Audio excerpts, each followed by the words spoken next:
కొర్రెపాడులో 425 ఎకరాలు ల్యాండ్ తీసుకున్నాం సార్.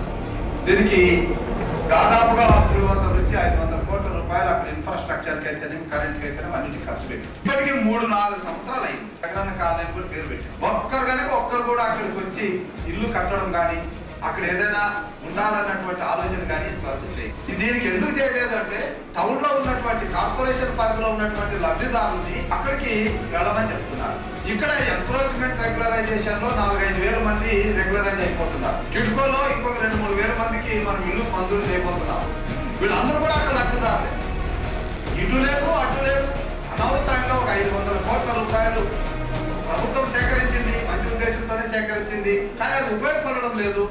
ఇప్పటికైనా దయచేసి దాన్ని రద్దు చేసేసి ఎవరైతే అర్హులు ఉన్నారో ప్రస్తుత ప్రభుత్వ విధానం ప్రకారం 2 సెంట్ల స్థలం ఇవ్వండి. సెంటుతో అది నడిచేది లేదు, ఎవరు వెళ్ళరు.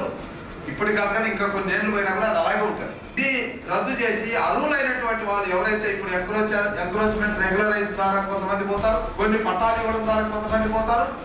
అర్హులైనటువంటి వాళ్ళకి 2 సెంట్ల తప్పున ఇల్లు కూడా మంజూరు చేస్తాం. అంతే తప్ప ఊరికే దాన్ని అలాగే ఉంచడం అన్నది దుర్యోగం